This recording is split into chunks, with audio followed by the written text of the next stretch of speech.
What's up, everybody? Welcome to the Hoof Live on this Tuesday edition of the Cover One Network. Thanks for being with us. Sterling got stuck at work tonight, so it's just me and Anthony coming at you. And we got a lot to talk about with the Super Bowl. Crazy game. I just never seen the Chiefs in that vulnerability or that scenario. So that was all new for me. Just a quick shout out to a successful NFL season. I thought the NFL did a phenomenal job this year with the cards that they were dealt. So just a shout out to them. Anthony, what did you eat for Super Bowl Sunday? What was your food choice? That's a good question. What did we have for Super Bowl Sunday?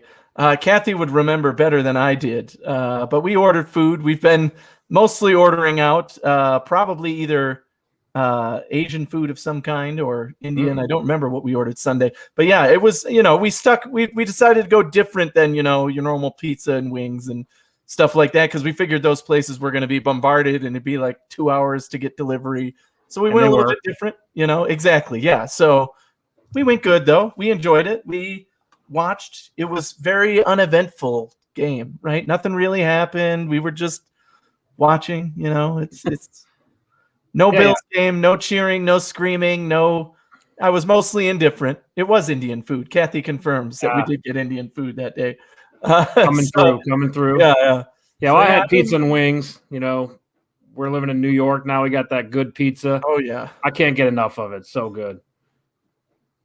And hey, last football Sunday had to have it. So I miss that New York pizza. That's for sure. There's not many places in Denver where you can get good New York pizza.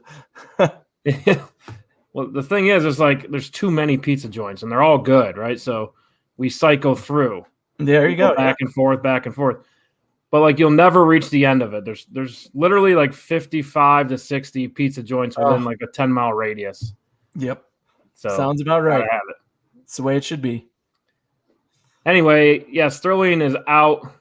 He couldn't find anything to drink, so he's going to get it ready for next week. He'll be coming back next Tuesday. He's just all the swag of the show is now gone with Sterling out. Just so you know, just to warn everybody. But we do have some good insights for you. Going to get in the deets a little bit. First off, this was 96.4 million viewers for the Super Bowl. Low. Tons of people. It makes you wonder, what are the other 200 million people in the country doing on Super Bowl Sunday? Watching at somebody else's house, probably. Okay, yeah. So the viewership numbers are complicated because, although maybe not this year because everybody had to watch it in their own house and not go to parties and things. But I believe the viewership was down from last year's numbers overall. I did hear that. The most watched Super Bowl was 2015, Seattle versus New England, 115 million viewers. Right. And it's not just about the game, right? The game itself ended up being pretty boring because Tampa Bay ran away with it. And, that's going to view just football fans who want to watch a good game are going to be like, this isn't worth watching or whatever. And it wasn't a very eventful, the commercials and the halftime show, most people not exactly blown away by things. So it wasn't an eventful year for those types of things. There were a few commercials. It was a pretty meh. Yeah, exactly. The whole experience, as I said, just sitting on the couch, kind of we're watching it. And I expected the game of the century, like a lot of people. Oh yeah, it was super hyped up. Tom Brady, old NFL versus the new NFL. Yeah.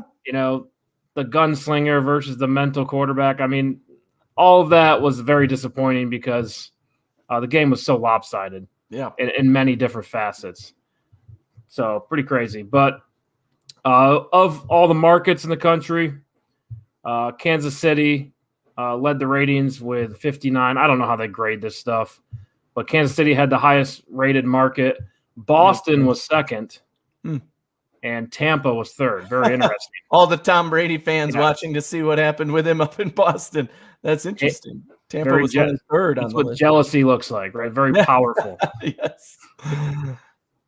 So what's up, Reptile? Welcome. Talked about that. What about this Tampa Bay defense, though?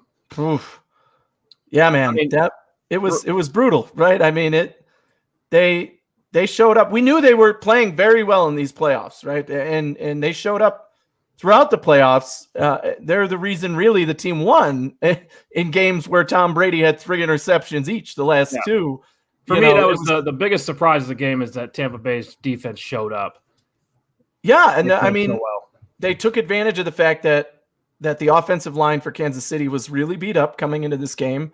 They lost their Pro Bowl right tackle. They lost, their guards. I mean, it was rough for them. They were shifted all around, guys who weren't prepared to play in that position or weren't playing there all year, at least. It showed, because, man, were they in Pat Mahomes' face every single play of the game. And here you go. It was brutal. They had 3 sacks, 4 tackles for loss, 8 quarterback hits, 2 interceptions, 9 passes deflected, and 1 forced fumble. That's a day. That's a great day for a defense. That is a hell of a stat. Especially when you're playing the best quarterback in the league, you disrupt him. For me, the 8 quarterback hits really shows up, because Pat Mahomes was not comfortable at all. But kudos to that Tampa Bay defense for doing what our Buffalo defense could not do, and that is keeping Travis Kelce and Tyreek Hill in check, right? You didn't let either of those guys break one off. Kelce ended up being the security blanket in the game. I mean, I think he almost caught every single pass that Mahomes threw to him, and it was, mostly in the second half in garbage time where they're running out the clock and all that. But that's the guy who was open, and the way they attacked, their game plan, Tampa Bay's defense, was phenomenal. They did everything right. They got pressure on Mahomes. They kept Tyreek Hill double covered at all times. They were able to cover Kelce when they needed to. So, I mean, they were impressive all the way around. There's some guys on that team who really played above their pay grade, for sure, and it showed. And that's why they dominated the whole game. Yeah, and Jason Pierre-Paul is on that team. It just reminds you of, how do you beat great quarterbacks? Well, you rush 4 and you make a huge impact in the game with just, the front 4. And those Giants teams, with Michael Strahan and JPP, that's what you want to get out of a defense when you're playing a great quarterback like Pat Mahomes or Tom Brady back then. And that's what it takes to win. And that's what the Bills lack, in my opinion. More on that later. But tell me, does this sound like a Kansas City offense? 11 penalties for 120 yards. I mean, that's combined, obviously, but 3 for 13 on third down, 53% completion percentage, and Pat Mahomes had a 52.2 quarterback rating. Oh, man. You know what that reminds me of? Josh Allen with a bad offensive line, right? People don't like to make the comparison of Pat Mahomes to Josh Allen, but guess what? They're basically on the same level. The only thing is, Pat Mahomes has had an elite offensive line and elite receivers for a very long time. And we're just seeing Josh Allen get to that level with good offensive line play and really good receivers. So, I mean, when you don't have that, you take away that dominant offensive line. The receivers were still there, but when you take away that offensive line and everybody's in his face, he looks like sugar high Josh Allen, or whatever you want to call him, playing for everything, trying to do too much, diving, making plays, running backwards 50 yards. I mean, everything he did was what we have been talking about Josh Allen, making those mistakes in games where he hasn't had an offensive line, or, he's had to improvise and he tries to do too much. Yeah, and throwing the ball at a 90-degree angle. Oh, yeah. And up in the air. He's done that. Exactly. We've seen that before. Right? Everything. I was like, oh, that's like when bad Josh Allen shows up, right? It was amazing. Our guy Randy says JPP didn't need 2 hands to beat up Kansas City. Yeah. He brought the fireworks in this one for sure. That's so good. But yeah, 31-9 beat down. Didn't expect that. No touchdowns. Good thing I didn't bet on the game, because I would definitely have took Kansas City. How about that? That bet paid off. That 0 touchdowns in the game. Whoever made that bet, certainly not me. Oof. But 0 touchdowns for the Pat Mahomes in that offense was probably a 3,000-to-1 bet for 0 touchdowns in the game. The one bet that impressed me the most, though, I don't know if you heard this, but when they had to stop play for the guy who ran on the field. Oh, yeah. That guy actually bet $50,000 that there would be a streaker in this game. So he had his friend jump down first, security went out, and he ran out onto the field. And with that bet, he won like $800,000 to his $50,000. Paid $1,000, did a night in jail as is required, and won $800,000. So that's some top-notch betting right there. Yeah. Next Super Bowl, we're gonna have like 50 people running on the field. Mm-hmm. I bet they do away with that. Crazy. One. Yeah, probably. Yeah. Oh, man. Insane. Anyway, let's move on here. Let's get Anthony riled up. Tom Brady's the GOAT. Seven Super Bowl rings. He's now 7-3 in Super Bowls. And Tom Brady holds the NFL record for most playoff wins with 34. And most playoff games started with 45. He is 34-11 in the playoffs. Yeah. Anthony, man. And you're not going to get me to say it. Not now, not ever, not with 3 more titles, not with 8 more titles. No, I'm not saying it. It's not happening. For me, if we take the objective, the unbiased opinion out of this, right?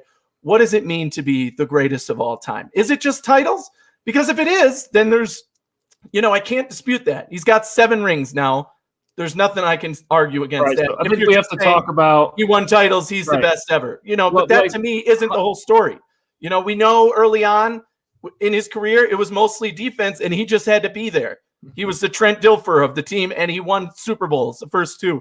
Then he became a superstar, and in his own right, led his team and did what he had to win games. He's also lost the most Super Bowls. So, if you've lost the most Super Bowls, does that still make you the GOAT? Sure, you've been to 10. That's insane right there. He's lost 3. Is making it good enough? So I think you really have to ask yourself, and this is different for everybody, what it means to be the greatest of all time. And for me, there's certain intangible things that when I think about the greatest of all time, for me, it's still Peyton Manning. It's still Peyton Manning. He was the absolute greatest player I have ever seen play. He was better than everybody on the field. Just having him was good enough to make your team good and the other team bad. He led teams to the Super Bowl by himself, basically. It was, to me, that's why Brady's always had a good organization around him. Certainly this one pads his resume for GOAT the most, because it's hard to argue. He went to that team that was an 8-8 team with the same talent, and he brought them to the Super Bowl, and they won. But even in the game, right, even in this Super Bowl, we just got done talking about why Tampa Bay won. They won because of their defense. Their offense did what it had to do. It wasn't surprising what they did. They didn't put up 50. Nobody's sitting here saying, wow, that Tampa Bay offense blew us away. No, they did what they had to do. They capitalized on the Kansas City mistakes, which any good NFL team should do, right? Yeah. And they were able to score. You have to look at it. How much does Tom Brady mean to these teams? Yes. And that's really where it comes down. I don't like the Michael Jordan comparisons. No, God, no. Obviously 2 different sports, but I think Michael Jordan had the skill level, right? And he carried the team. Look, I get Brady has the mental capacity, and he's probably the best team leader we've ever seen. When Tom Brady's in the room, everybody believes they can win, and that is now proven. Multiple different teams with New England, and now 2 separate teams, completely separate teams. And he still gets a Super Bowl with a different coach now. That was the one argument that I had with Peyton Manning is 2 different coaches. That has now changed. So when you look at skill level, I think still for me, Aaron Rodgers is still the most talented quarterback I've ever seen.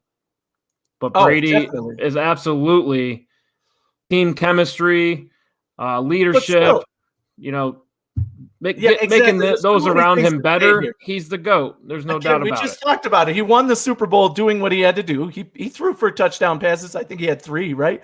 2 to Gronk, and 1 to Brown, right? So he had 3 touchdown passes, but they were, it wasn't some miraculous play. It wasn't bombs down the field. He wasn't throwing dimes out there. He was just taking what was given him, and that's great. He did it. Credit to him. I can't take away credit for that. But in the last 2 games, as we said, he lost the game. Tampa Bay should have lost both of those games because of Tom Brady, and we wouldn't be having this conversation right now. So he won those 2 games because of his defense. It's not like Peyton Manning, right? When Peyton Manning played in the games, he was the reason his team won every single time, and never the reason they lost. Tom Brady, if they had lost these last 2 games, he would have been the reason they lost. In the middle of the season, I made that same argument when I said this Tampa Bay team wasn't even going to make the playoffs because Tom Brady was looking like crap. And he was the reason his team lost for the first time in his career, really, to me anyway. I mean, it was obvious that this team is not winning because you are holding them back. But he turned it on at the end of the season when he needed to most, especially those last 4 games. And then obviously the defense turned it on into the playoffs. And when it came to the Super Bowl, I think there is something to be said about his experience in the Super Bowl and how he can talk to his guys and say, this is exactly how this is going to go. This is exactly how your energy is going to go. This is exactly how we're going to get in their heads. And I mean, he has all that experience and he helped his players be ready for that moment. There's no question about that either, because he's been there more than any human being ever, 10 times. I mean, that's nuts. So sure, people can make their argument and say what they want for why they think he's the GOAT. And if you're just talking about he has 7 rings, great. But there's plenty of things you can knock him on. Just as people, I think Peyton Manning's the greatest of all time. And I've got plenty of ammo to say so, but people can attack my arguments too, and that's fine. But it's not going to change my mind. So it definitely was not a good day for guys like you, I would say. The arguments just keep getting better. And the longer he plays, it's getting thinner and thinner and thinner. I mean, what he's doing is unprecedented. The problem with when you do that is when he's waiting to end his career. I mean, he's basically going to die on the field. That's what he wants, right? He wants to be 55 years old and still playing NFL at this point. Eventually, he is going to grind down. He is going to look like crap, and that's going to be the last memory people have of him. You know, we saw Peyton Manning's last year. Sure, he wasn't the same Peyton Manning. His team won the Super Bowl, and he retired because he did the right thing. I don't know that. He had a rough year that year, though. Like, Tom Brady he completely fell apart in that. But the year before, he was the MVP. Osweiler won a few games. The year before, he was the MVP, throwing 5,000 yards. So I can't remember if it was 2 years before, but yeah, you're right. Yeah, he did have 50 touchdowns a season. But I mean, Peyton was absolutely done the year they won the Super Bowl. Oh yeah, and there was no question about it. Brady's he's coming back. They're going to be a good team next year. In the middle of the season, I was calling him done. I mean, but he said, they got hot at the right time. You know, Tom Brady did say that. And that's what you mentioned, the experience. Getting hot at the right time does matter. And I think that's hard to learn for young teams like the Bills, like a lot of other young teams around the league. Brady has that mastered, right? The best news of this whole situation is Brady won his 7th Super Bowl, and he's playing Buffalo next year.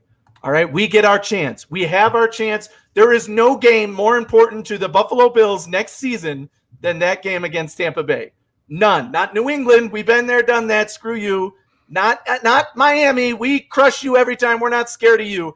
Tampa Bay, we're looking you right in the eyes. That one is circled, highlighted, exclamation pointed on the season schedule, because that means more to Buffalo now than any of these games. Because if you can prove now you can beat Tom Brady with this championship caliber team, not with some beat up New England team or, you know, game 17 where he's benched or whatever, man, that would be the full redemption for the team. So, I mean, that's the best part of all of this is now we get to see the Super Bowl champs and Tom Brady. And we know everybody's going to have us be the underdogs in that game. But we'll see. I can't wait for that game. There's some excitement around the fact that it now potentially could be the opener of the NFL season, right? Because like I said, the Super Bowl winner jealousy is extremely powerful. Oh, yeah. You're already talking about playing Tom Brady next year. A little bit of envy, maybe. All right, let's move on here. It says the Bills' biggest need after the Super Bowl, and the reason I bring this up is because I'm watching the Super Bowl and I'm thinking to myself, I think the Bills would have played this Tampa team better than the Chiefs did. Yes. And my needs for this team have changed. You know, I've been big on guard tackle early. You can check out our other series of making the case. Sterling made the case for running back. I made the case for guard and tackle. We got tight end coming up this week with Anthony. Yes, but, you know, I'm looking at these teams in the Super Bowl, and I'm going, the Bills need a pass rush. They need to improve pass rush because the Bills are going to be in the conversation, I think, for most of the offseason that they're Super Bowl contenders going into the seasons if they play their cards right? Which I think they will. They'll make some smart moves, and they won't blow it up. But, you know, if you want to beat the great quarterbacks, you got to get a better pass rush, and that starts up front with the front four. I mean, we tried to do this last year, right? They rebuilt the defensive line. They made them the highest paid, and it didn't work out. So we fully expect there to be changes on this defensive line going into next year. I mean, there are some obvious changes. Stars coming back, right? There's going to be, decisions to be made with three of the top guys, Addison, Butler, and Jefferson. So are those guys going to be cut outright? Are they going to be reduced salary? You can make whatever moves you want, but it's definitely going to change because that wasn't the pass rush efficiency that we were hoping for. Granted, no offseason, all the excuses you want to make, whatever. But I agree. We saw what a good defensive line, granted, again, against a weak offensive line for Kansas City, but what a pass rush can do to Pat Mahomes. He did not look like himself at all in this game. He was still able to make miraculous plays, but he did not look like himself. He did not dominate. I mean, 0 touchdowns. The box score says it all. When you get pressure on a quarterback like that, it changes the game. And that certainly is an area we need to improve on. When they do it and how they do it will be the most interesting thing that moving forward now. Right. And you're a big component of linebacker as well. Mm-hmm. You could get a pass rushing linebacker, Sure. Maybe run stopper. I always say Lonzo Alexander comes to mind because he did have a huge impact on the team. And I think he did get to the quarterback a lot. And he played linebacker most of the time. He played on the line a lot. But in a hybrid 4-3, attacking 4-3, I think the Bills are missing a guy like that. Yes. To get pressure on the edge. I mean, I think Jerry Hughes does a phenomenal job of getting close. He's one of the better guys in the league at just getting pressure because I remember he's getting a ton of calls for hitting the quarterback. So it seems like he just kind of focused on disrupting the quarterback. I just think you need another piece there. And I think that could be linebacker or on the line. And I previously didn't really think about that until I watched the Super Bowl game. Yeah. How much of a difference it can make in that game against Mahomes. And we saw that firsthand. Our line, I think we sacked him once in that game, right? Or got pressure on him once versus 8 times in this game. I mean, it was a total difference. And I think with Pat Mahomes and Tom Brady, like getting close isn't good enough. Right. You've got to hit him. I mean, the Tampa Bay had 8 quarterback hits. The speed changes again in the Super Bowl. And I mean, I saw some plays where Mahomes was getting, stiff armed in the face. He's upside down, his head's twisted backwards. I mean, he made some crazy plays. Yeah. The 2 throws that come to mind for me are the ones in the first quarter. He threw a touchdown pass that bounced off the receiver's helmet. And I was just like, oh my God, that's on the receiver. He threw the ball to you. And it might have been fast and they're quicker than you expected, but it hit you in the face. That's not good. Yeah. And I think the receiver had to go up for it, but still, it hit you in the face. You should have caught it. And the same thing happened in the fourth quarter with that crazy sideline pass that hit the guy in his face mask. And I was like, look, it hit you in the face mask. You're supposed to catch that ball. I don't care if it's coming at you from this angle because he threw at a 90-degree angle. Your job is to catch it, and they didn't. Yeah. So, I mean, Chiefs just had a bad day. But you put him in that position. Again, you put him in that position to make that play. It's the same thing we've seen with Josh Allen, as I said earlier. That's exactly what teams try to do to Josh Allen. Make him move, make him get uncomfortable, make him do some crazy play, throw the ball up, and make a mistake. Hope he makes a mistake. Yeah. And sometimes that pays off. Yep. All right, so let's move on from that one. We got a snub. Kevin Stefanski wins Coach of the Year. Is that deserved? Now, here's the lineup. First playoff win in 25 years for the Browns. First 11-win season since 1994. Finished 3rd in the division, and we can all agree Baker took a step under this coaching staff. All this in his first year as a head coach. We always talk about, Cleveland has one of the better rosters in the league. I think that's true. But, I mean, to come in and have your first year be this successful for an organization that's been bad for so long, bullshit. I kind of get it. I get it. No, you don't. I'll tell you why. Sour. I'll tell you why. This is the biggest snub in NFL history, and that's not an exaggeration. The last 5 coaches to win it, even more than that probably, but definitely the last 5 are all the ones who finished with more wins than their predicted preseason. That was Coach Sean McDermott this year, not Coach Kevin Stefanski. He didn't even win his division. They made the playoffs. They were the third team in their division. They had the easiest schedule in the NFL. They had the best lineup coming in. They had two of the best receivers. One of them went down. Okay, they had two of the top 10 running backs in the NFL coming in.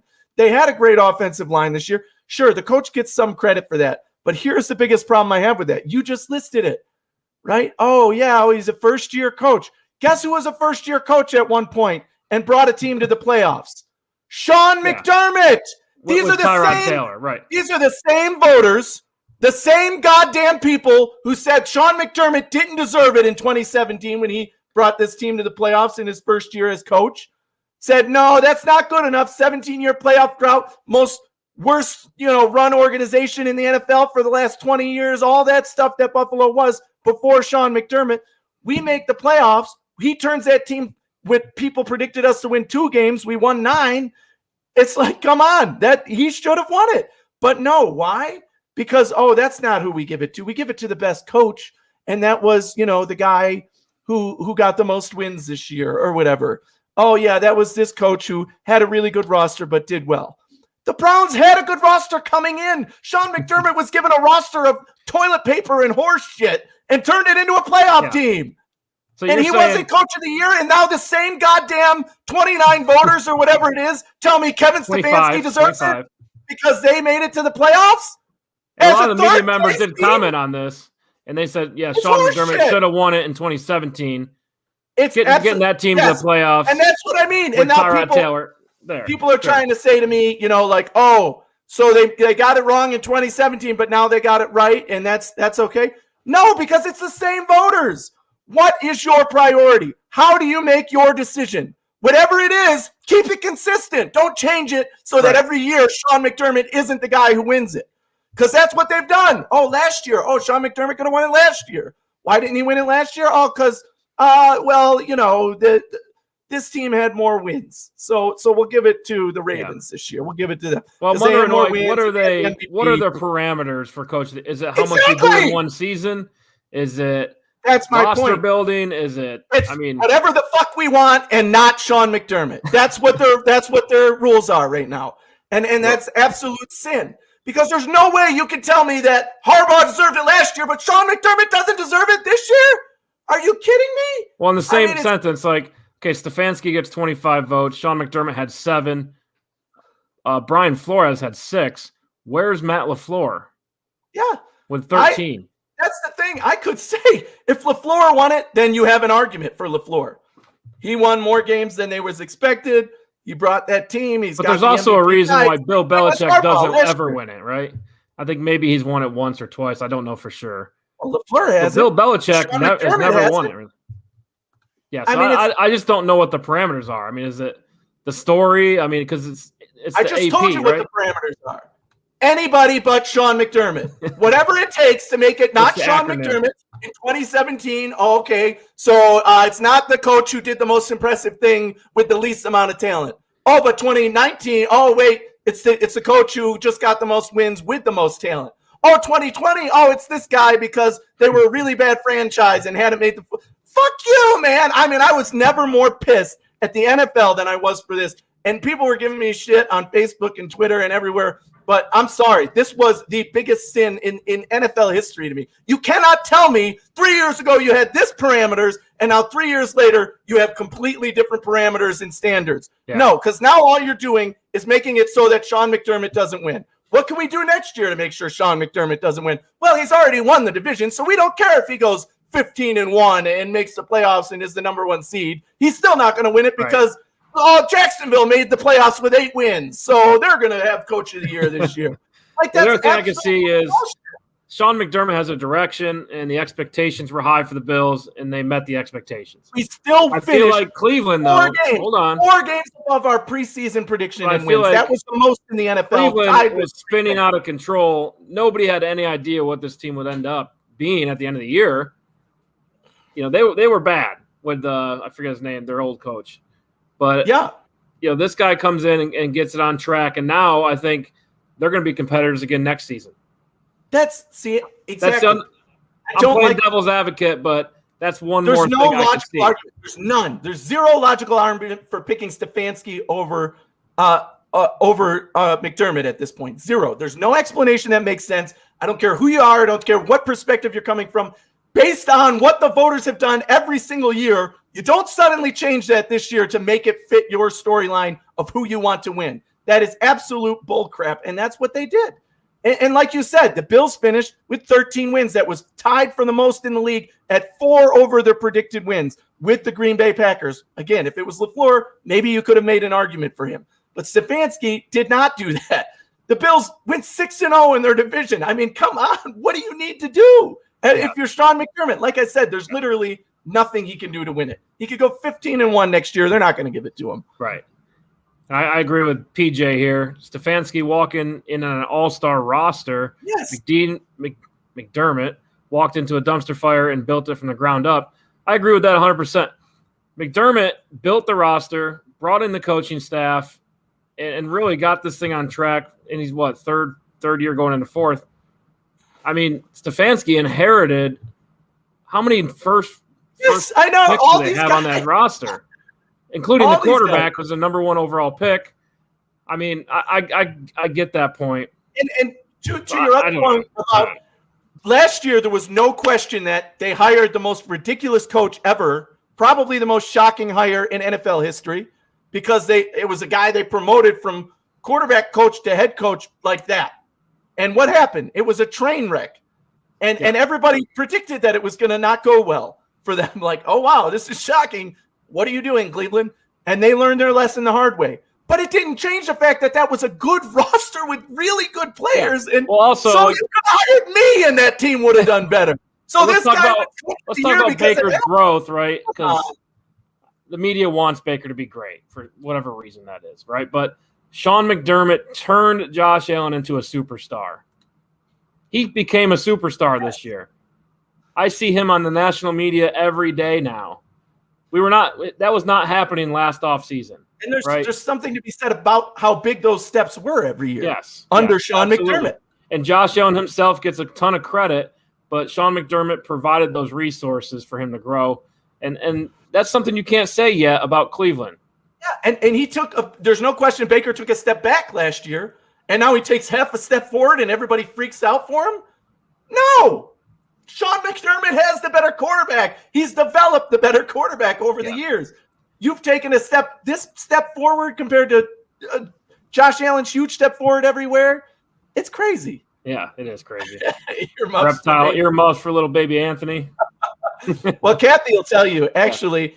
She's not on here telling you to quiet down yet. The whole time in the womb, he was listening to me screaming at these Bills games. And I tell you what, I swear, my loud actions and voice actually calms him. He goes to sleep when I'm screaming. So maybe it's helpful.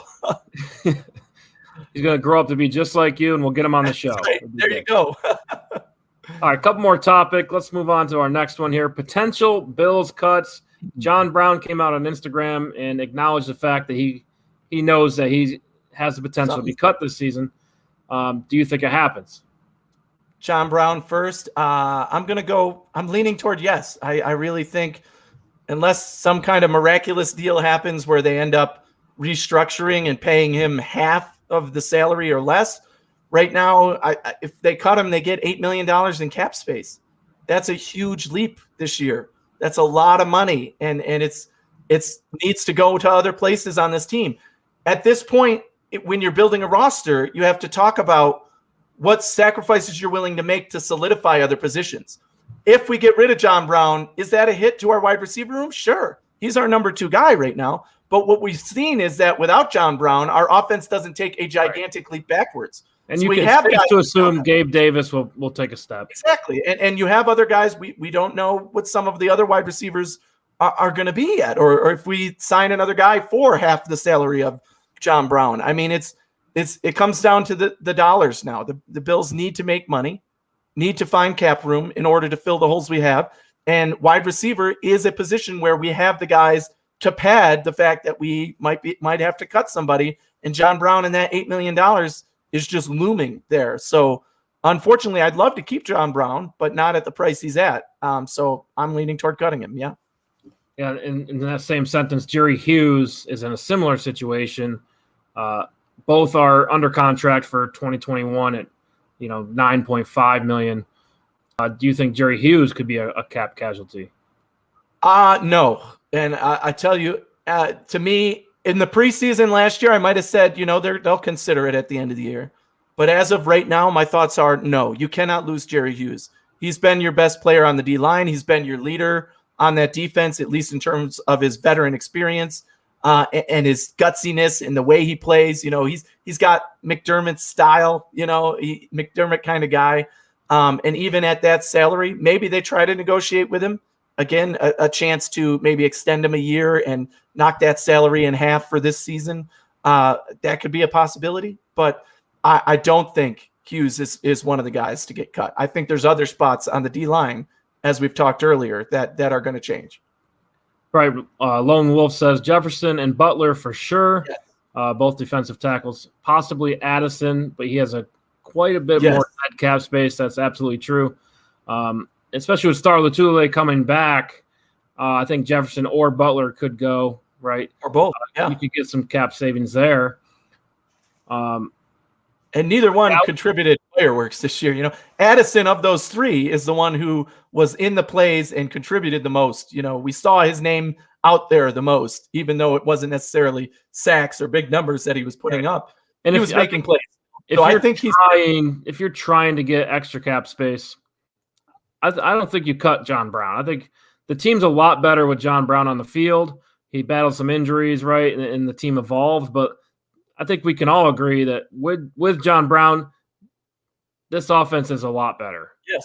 Yeah. He has great chemistry with Josh Allen. John Brown, yeah. And this team, I mean, you want to compete with Kansas City, you need all the help you can get at receiver because you need to score points. You need to maintain that 30 points a game they're getting or whatever it was, higher than that, I think.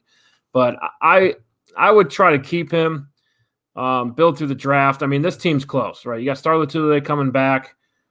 Not a ton of, major needs to, get this. Like I said, you got to find money somewhere. Right. If you want to fix the D-line, as you said in the Super Bowl conversation, right? We've seen add D-line help, and you have a difference maker to beat the Kansas City Chiefs. In order to do that, you have to cut John Brown, or you have to cut, a significant other space, because right now we're over the cap. So something is going to change. They could rework all of these guys. Who knows? Yeah. Work some cap magic. Bean is going to have to do some wizardry, as are all GMs around the league this year. And if you want really detailed salary cap talk, Anthony Proska on the Skies coverage and Greg Tomsett got together and they did a great salary cap show. And so many details, jump in there, check those guys out, and you'll come out a lot smarter. I guarantee it. Yeah. That was a great episode just last Friday. Be sure to check that out. Any other potential Bills cuts for you? Ooh, yeah. I mean, there's some other names. The other one that comes to mind, I believe the guys talked about this on Friday too, is Lee Smith. You've heard rumblings of his potential retirement, but we were talking about cutting him in this preseason as well. And I think at this point it is time to cut ties. My episode on Friday is going to be about tight ends, and that's one of the things I'm going to start with. The three guys we had this year who saw playing time were Croft and Lee Smith and Knox. The only one coming back of that group is Knox, I think. Yeah. And you talk about Tommy Sweeney, and if he's even going to be able to ever play again, I don't think he is, because of the COVID health situation that he found himself in, the heart condition. So you got one tight end on this roster. That's certainly a position that's going to need to change, but Lee Smith just isn't efficient enough to justify keeping him on the roster at this point. You can replace him with somebody. So we'll see. Yeah, I agree with that. I think Dawson Knox definitely contributes to the team's success. I mean, he's a viable part of the offense, but you have to find something at tight end, and I'm sure Anthony will fill us in big time on that later in the week with our Making the Case segment that we're going to be doing for a period of time in place of the Friday show, getting everybody ready for the game. There's no more games, so we're going to get you ready for the offseason, so be sure to check that out.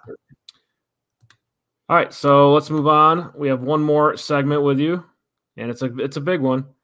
the quarterback carousel, Wentz, Watson, and now Wilson. Russell Wilson showing some frustration up in Seattle. What are your thoughts on that? Well, the Wilson thing just makes me laugh. I don't think he's going anywhere. I don't think they have any desire to trade him, nor would they ever, even if he said, I want to trade and I don't want to play for you anymore. They'd probably laugh at him and say, so what? Get your butt out there.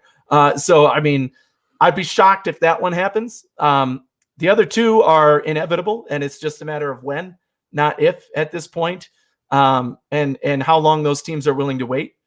You know, if you're Philly, for example, you can wait up until the day the season starts, right? Just bid it up. If somebody's not giving you the price for Wentz, somebody's going to get injured or something's going to happen. A team's going to need a quarterback. They'll call you up and they'll pay your price because you already presumably have the quarterback you want on the roster. You're not in need of anything. You're just trying to offload somebody who doesn't want to be there anymore, and you don't want anymore. It seems pretty mutual there at this point. Right. This quarterback stuff's getting pretty crazy. I mean, no team can afford the trade anymore. After the Matt Stafford deal, in my opinion, Deshaun Watson's now off the market because there's no such thing as he's the one exception. The draft capital to pay.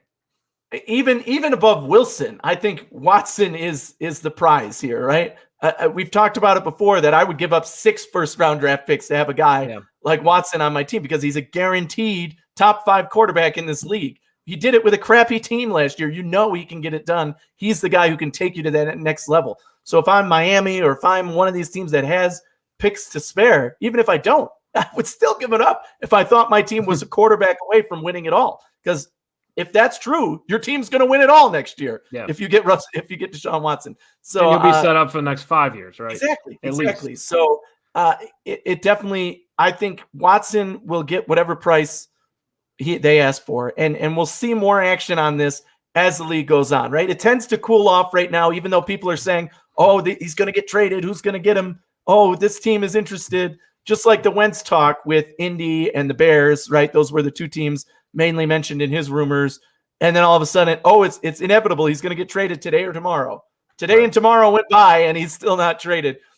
So I think this is the time where it kind of cools off until that free agency period starts in March, because then you need the money to sign guys and you need to start filling out your roster. Those decisions have to be made, so things start happening a little quicker. And then again, as I said, into the preseason, when injuries and things happen and guys get a better sense of their team and what they need, what they're willing to give up to try and be competitive. I mean, Wentz, we don't know what he's going to be. It needs to be a team that believes he can still be what he was 2 years ago and not the regression he had this year, right? Watson is the prize, as we said, and Wilson, I mean, I don't think that's happening. Well, I think, Wilson, I think, is just frustrated with the offensive line. And, I mean, my thoughts on that are you run the ball, he runs around a lot. He's getting all these sacks because he's not the type of guy to drop back and get rid of the ball like we see with Tom Brady or some other quick release quarterbacks. Wilson's trying to make plays all the time. Give the guy what he wants. If he wants you to draft a tackle, give him a tackle. He's done enough for the organization to do that. But you got to sense a little bit of a political move here with, Sierra works in LA and New York, right? And Wilson's now this is no longer pre-Sierra Wilson. This is now post-Sierra Wilson. Maybe he wants to get to New York, a bigger market. Who knows? But that's the way I kind of see it. I think it's all fluff. I think it's all politics. I don't think there's any truth to it. Yeah. I think Wentz can still play. I really do. I think he's in a bad situation. He's got a good taste for the NFL now, and maybe Philly is in the right place. But I think if he gets a fresh start, he has the physical traits to really take advantage of somewhere like the Colts or even the Bears. Those are good teams with good offensive head coaches. I think his career can be salvaged, no doubt about it. Watson, I think not real sure if Lone Wolf said the Jets and Dolphins give up the capital to trade for Watson. They're the only 2 teams that I can see. And that's really unfortunate for us because those sucks are the for 2 us. teams. We're like, come on, NFC team. Come on, San Francisco. Well, unless we see like a Matt Ryan trade with Atlanta, something crazy out of left field. I mean, but I just brought up San Francisco, and they have the same type of problem, right? They don't have a the quarterback capital that they paid, and you now need to give him up and make something happen. So maybe you give up one of your defensive stars along with him to get right. Deshaun Watson. It's totally going to change your dynamic. But so again, let's do it like this. I'll say a quarterback's name. Just tell me what team he will play for next season, week 1. Let's go Carson Wentz. Indy. I say Chicago. Okay. So that's good. How about Deshaun Watson? Out of pure hope alone, San Francisco. I'm going to say the Texans. Wow. I don't think they get rid of him. Wow. That's way more shocking than anything I could have said. Yeah. How about Sam Darnold? Ooh, that's a good one. As a starter or as a quarterback? I think he'll get a starting job. Chicago then, because I picked Indy Chicago. for the last one. Yeah. I go Indy because they get desperate. Yeah, so we switched quarterbacks. That team's good. The Colts are a good team, but they're there's a chance that they missed out on the quarterback carousel and they end up with a Jacoby Brissett or something, and it costs them. I mean, I like Randy's thought here. Watson to Carolina, that'd be a great fit. I think why not let them go there if they're willing to give it up. Again, they don't have a plethora of picks, but they're interested for sure. They have Teddy Bridgewater, so they're going to have to figure something out there, but certainly could make it work. And Lone Wolf brings up another quarterback that we kind of haven't talked about yet. Oh, yeah. Dak Prescott, and will he be in Dallas next year? I don't know, because the salary cap situation makes things very interesting right now, especially for Dak Prescott, because he didn't sign with Dallas because he was holding out for more money when they offered him whatever it was, 35 allegedly, a year. And so if he's looking for more than that, he's certainly not going to get it this year, especially coming off the injury. His best bet would probably be to play for 1-year deal and then prove that he can be healthy and be good again. He just got done doing that. Exactly. But it was unfortunately got an injury, but I think he did enough to earn that money. So they have to find a way to afford him. Or you go into where New England is right now and quarterback no man land. Yeah, somebody's got to play in New England. Which quarterback do you think goes to New England? They're not really in a position to get a Andy quarterback. Dalton, maybe? I don't know. I think a dark horse for New England is Jacoby Brissett. Oh, that'd be an interesting fit. I think he'll hit free agency, and he started his career out there. It's just the thing with free agencies, you have a choice. So we'll see if he wants to go to New England. Yeah. Maybe, or if they shunned him too much and now he's like, no, you didn't want me, so I'll go be a backup somewhere else. It doesn't matter. We got our guy. Feels so good. It does. Pay that man. Pay him. I was going to say, lock it up. The question is, we're talking salary cap and money. They've got to make Josh Allen happen too. We know inevitably, guaranteed, they're picking up the 5th-year option. They have to do that this offseason, right? Because he's going into his 4th year. You pick it up before the 4th year begins. So they will do that. So no matter what, he's our quarterback for the next 2 years. But I have a feeling that they're going to extend him sooner rather than later because that number only goes up as you go along. Yeah. So the sooner you lock him up, the better. Yeah, and I think both sides are into it, and it gives you peace of mind going into the next season that this is Josh's team, and all that political stuff's out of the way, and you can just focus on football. So there's a lot of value to that.